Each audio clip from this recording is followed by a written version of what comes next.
Hello guys, welcome to my YouTube channel official biology. आज हम पढ़ेंगे स्टोमेटा के बारे में। रंध्र क्या होते हैं और उसकी संरचना, कार्य और उसका मैकेनिज्म कैसे कैसे होता है। इससे पहले वीडियो में हमने पढ़ लिया था कि एडेप्टिव एंड प्रोटेक्टिव सिस्टम में एपिडर्मिस और क्यूटिकल क्या होते हैं। आज हम पढ़ेंगे स्टोमेटा के बारे में। स्टोमेटा होते क्या हैं, ठीक है। स्टोमेटा जो होते हैं वो क्या होते हैं, पत्तियों में पाए जाते हैं। स्टोमेटा जो क्या करते हैं, गैसेस एक्सचेंज का कार्य करते हैं, फोटोसिंथेसिस का कार्य करते हैं। जो फोटोसिंथेसिस होती है वो क्या होती है, इन्हीं स्टोमेटास के द्वारा होती है। तो आज हम इन्हीं स्टोमेटा के बारे में पढ़ेंगे। स्टोमेटा पत्तियों की बाह्य त्वचा पर मौजूद छोटे छोटे छिद्र होते हैं। कुछ पौधों में रंध्र तनों और पौधों के अन्य भागों पर मौजूद होते हैं। स्टोमेटा गैसीय विनिमय और प्रकाश संश्लेषण में महत्वपूर्ण भूमिका निभाते हैं। वे खुलने व बंद होने में से वाष्पोत्सर्जन दर को नियंत्रित करते हैं। स्टोमेटा जो होते हैं क्या होते हैं, पत्ती की जो बाह्य त्वचा होती है उस पर छोटे छोटे छिद्र के रूप में मौजूद होते हैं। कुछ जो स्टोमेटा होते हैं वो क्या होते हैं, तनी पर भी मौजूद होते हैं, ठीक है। ये सिर्फ क्या होते हैं, पौधों पत्तियों पर ही नहीं होते बल्कि क्या होते हैं, कुछ मात्रा में तने पर भी पाए जाते हैं। स्टोमेटा क्या करते हैं, गैसीय एक्सचेंज का कार्य करते हैं, फोटोसिंथेसिस में भूमिका निभाते हैं। और ये मुख्य कार्य इनका क्या होता है कि ये क्या करते हैं, रंध्र के खुलने और बंद होने का क्या करते हैं। रंध्र जब क्या होते हैं, रंध्र खोलते और बंद होते तब क्या होती है, वाष्पोत्सर्जन दर क्या होती है, नियंत्रित होती है, ठीक है। कि वाष्पोत्सर्जन में कितना जो जलवाष्प है वो बाहर जाएगा और कितना जो है वो पत्तियों के लिए पानी आवश्यक है। तो इसको क्या करता है, नियंत्रित करता है क्या, स्टोमेटा। चलिए देखते हैं हम कि स्टोमेटा की संरचना कैसे कैसे होती है। जो स्टोमेटा होते हैं उसमें होती है ये दो सेल्स होती हैं, एक जोड़ी कह सकते हैं हम। एक जोड़ी क्या होती है, गार्ड सेल्स होती हैं। ये होती है गार्ड सेल, ठीक है। ये होती है गार्ड सेल जो क्या करती है, रक्षा करने का कार्य करते हैं। और रंध्र क्या करते हैं, खुलने और बंद होने का कार्य करती है। जो गार्ड सेल्स होती है क्या करती है, रंध्र के खुलने का कार्य करती है और बंद होने का कार्य करती है। जो गार्ड सेल्स होती है उनके बीच उनमें होता है न्यूक्लियस होता है, वैक्यूल्स होती है, ठीक है। और जो गार्ड सेल्स होती है उनके बीच में होता है स्टोमेटल पोर।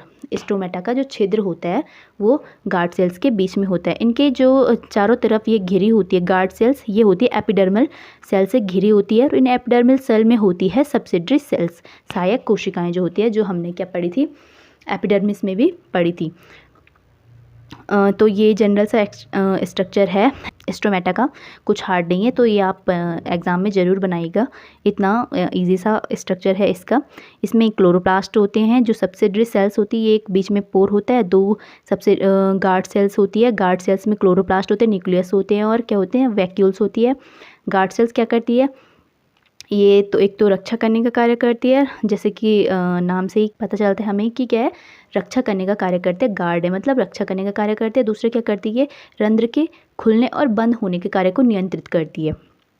इसके बीच में स्टोमेटल पोर होता है और इसके चारों ओर होती है, जो इसके चारों ओर है ये होती है एपिडर्मल सेल्स। एपिडर्मल सेल्स में होती है सब्सिडरी सेल्स। सब्सिडरी सेल्स क्या करती है, जब ये जो रक्षक कोशिकाएं होती है, गार्ड सेल्स होती है, जब ये क्या होते हैं या सिकुड़ते हैं या जब फैलते हैं, तब ये क्या करती हैं कि एपिडर्मिस की कोई क्या ना हो, एपिडर्मिस को कोई नुकसान ना पहुँचे। इसलिए ये जो गार्ड सेल्स होती है ये एपिडर्मिस की सुरक्षा करती है कि एपिडर्मिस को कोई हानि ना पहुँचे जब ये गार्ड सेल्स क्या करती है, फैलती है, ठीक है। इसमें यही है कि जो स्टोमेटा का जो स्ट्रक्चर होता है उसमें यही सेल्स पाई जाती है। पहले है गार्ड सेल्स, रक्षक कोशिकाएं। रंध्र छोटे छिद्रों से बने होते हैं जो रक्षक कोशिकाओं की एक जोड़ी से घिरे होते हैं। रंध्र रक्षक कोशिकाओं की स्थिति के अनुसार खुलते और बंद होते हैं। जो स्टोमेटा होते हैं उसमें क्या होते हैं, जो एक स्टोमेटा होते हैं वो गार्ड सेल्स की एक जोड़ी, मतलब एक जोड़ी में दो गार्ड सेल्स होती है, उनसे क्या होती है, घिरी होती है। जब ये क्या होती है, स्फीति होती है, मतलब ये क्या करते हैं, संकुचन करते हैं, तो जो रंध्र होते हैं वो क्या होते हैं, खुलते और बंद होते हैं। रक्षक कोशिकाओं का आकार आमतौर पर क्या होता है, मोनोकॉट और डाइकॉट में क्या होता है, अलग अलग होता है। हालांकि तंत्र एक समान होता है। जो मोनोकॉट और डाइकॉट होता है, जो मोनोकॉट डाइकॉट प्लांट होते हैं उनमें कभी कभी क्या होता है, जो गार्ड सेल्स होती है वो अलग अलग हो सकती है, बट जो जनरल जो इनका संरचना होती है गार्ड सेल्स की वो समान ही होती है, हल्का कुछ थोड़ा बहुत डिफरेंट होता है इनमें। जो गार्ड सेल्स होती है उनका आकार कैसा होता है, बीन के आकार की, जैसे हमने देखा ना अभी, सेम के बीज की तरह वो बोल सकते हैं हम, बीन के आकार की तरह होती है, ठीक है। इनमें होते हैं क्लोरोप्लास्ट होते हैं, न्यूक्लियस होते हैं और जिसके कारण क्या होता है, जो क्लोरोप्लास्ट होती है, क्लोरोफिल होते हैं, मतलब उनके कारण क्या होता है इनमें फोटोसिंथेसिस होता है, ठीक है। और फोटोसिंथेसिस होगा तो क्या होगा, फूड का निर्माण होगा। तो जो स्टोमेटा होते हैं ये बहुत मेन रोल होता है इनका, किसमें, फोटोसिंथेसिस में, जिसके कारण क्या बनता है, पौधों का फूड तैयार होता है, ठीक है। दूसरी सेल्स है इसमें सहायक कोशिकाएं, सब्सिडरी सेल्स को। सहायक कोशिकाएं रक्षा कोशिकाओं को घेरे रहती है, ये पौधों की बाह्य त्वचा में पाई जाती है। सब्सिडरी सेल और जो गार्ड सेल है इसके बारे में हमने पीछे एपिडर्मिस में भी पढ़ा था और स्टोमेटा में भी पढ़ रहे हैं। तो ये दोनों में क्या होती है, आपस में कनेक्शन होता है, ठीक है। तो इसमें हम दोनों में ही पढ़ रहे हैं, एपिडर्मिस में भी पढ़ा हमने और स्टोमेटा में भी पढ़ रहे हैं, ठीक है। जो सहायक कोशिकाएं होती हैं वो क्या करती हैं, जो गार्ड सेल्स होती हैं उनके चारों तरफ होती हैं, उनको घेरे रहती है, और ये क्या होती है, बाह्य त्वचा मतलब एपिडर्मिस की एक परत है, इसमें पाई जाती है, ठीक है। सब्सिडरी सेल रक्षक कोशिकाओं तथा एपिडर्मिस कोशिकाओं के बीच मौजूद होती है और रंध्र के खुलने के दौरान रक्षक कोशिकाओं के विस्तार होने पर एपिडर्मल कोशिकाओं की रक्षा करते थे। जैसे मैंने बताया कि जब ये क्या होती है, गार्ड सेल्स क्या होती है, खुलती है, ठीक है, तब इनका क्या होता है, विस्तार होता है। तो जो सब्सिडरी सेल्स होती है एपिडर्मिस को कोई हानि ना पहुंचाए, इसलिए ये गार्ड सेल्स होती है वो क्या करती है, विस्तार करती है, तो एपिडर्मिस क्या करती, एपिडर्मिस की ये रक्षा करती है, कौन, सब्सिडरी सेल्स। तो इतना समझ में आया आपको कि स्टोमेटा क्या होते हैं, स्टोमेटा में कैसी कैसी संरचनाएं होती है। स्टोमेटा क्या होते हैं, एक पोर होता है, एक छिद्र होता है, पोर को कौन घेरे रहती है, दो गार्ड सेल्स घेरे रहती है। गार्ड सेल्स का कार्य क्या होता है, इसको खोलना और बंद करना होता है, ठीक है, जिसके कारण क्या होता है, वाष्पोत्सर्जन होता है, गैसीय विनिमय होता है। और दूसरी है में सब्सिडरी सेल क्या करती है, इनकी ये होती है एपिडर्मिस और गार्ड सेल्स के बीच में पाई जाती है। और ये क्या करती है, जब क्या होती है, गार्ड सेल्स क्या होती है, खुलती है, और गार्ड सेल जब खुलती है या सिकुड़ती है तब गार्ड सेल का क्या होता है, विस्तार होता है।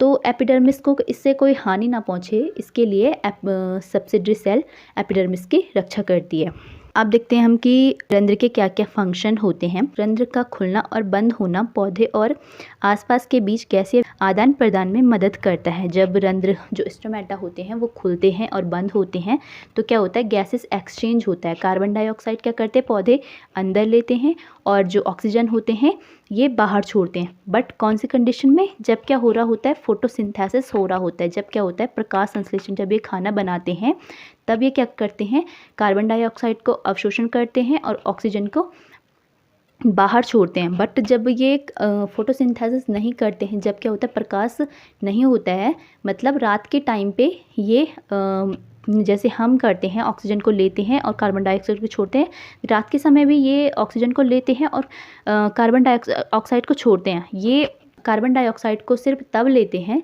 जब भी क्या करना होता है ना, फोटोसिंथेसिस करना होता है, फूड तैयार करना होता है, तब ये कार्बन डाइऑक्साइड को ग्रहण करते हैं और ऑक्सीजन को छोड़ते हैं, ठीक है, मतलब विपरीत क्रिया होती है।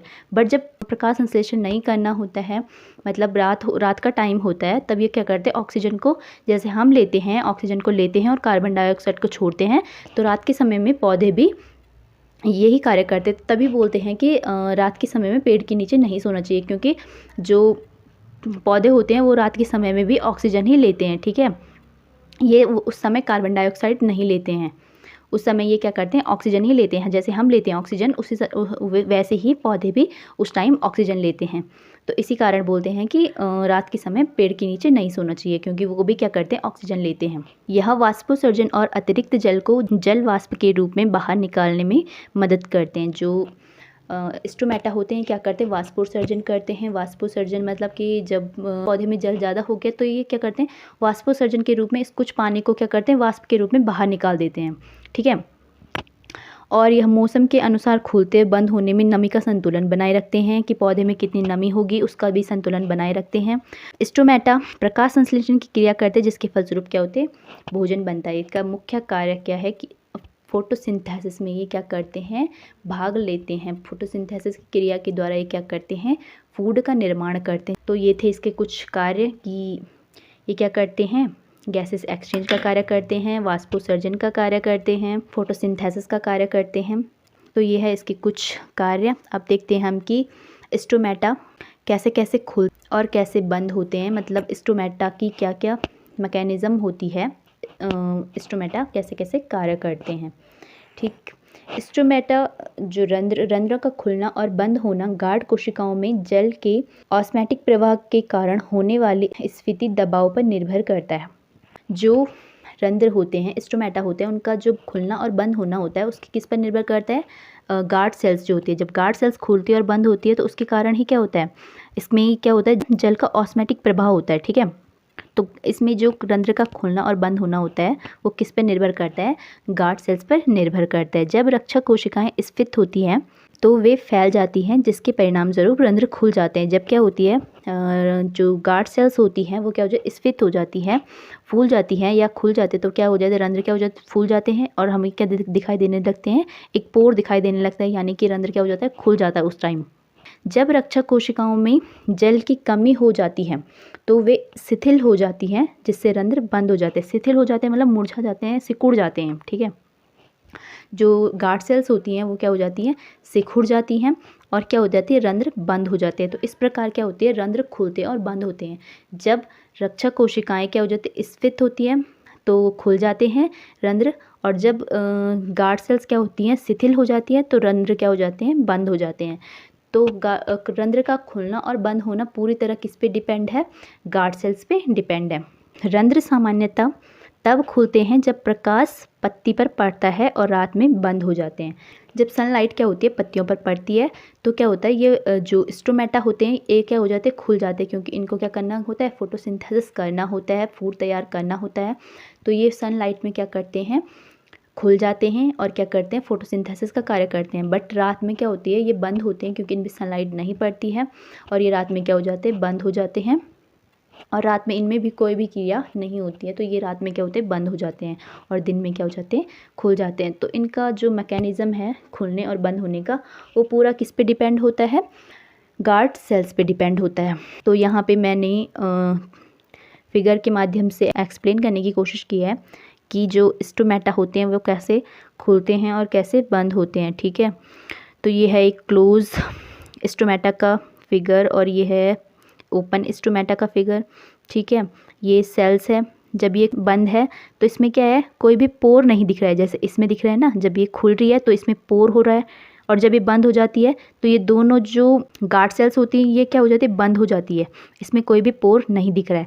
और जब ये गार्ड सेल्स खुलती है तो हमें एक स्टोमेटा पोर दिखता है इसमें खुलने और बंद होने का। ठीक है, तो यही था गाइज हमारा आज का टॉपिक, स्टोमेटा की क्या क्या कैसे संरचना होती है, स्टोमेटा जो होते हैं कैसे कैसे कार्य करता है। ठीक है, ये एक बहुत ही महत्वपूर्ण टॉपिक था आज का, कि ये एग्ज़ाम में पूछ लिया जाता कि स्टोमेटा के स्ट्रक्चर और फंक्शन को एक्सप्लेन कीजिए। ठीक है, आई होप आपको इतना समझ में आया कि हमने स्टोमेटा के बारे में क्या क्या पढ़ा, स्टोमेटा कैसे होते हैं, स्टोमेटा की संरचना में कैसे कैसे होती है, स्टोमेटा कैसे खोलते हैं, कैसे बंद होते हैं। सो चलिए गाइज़, आज के लिए इतना ही। Thank you so much guys for watching this video.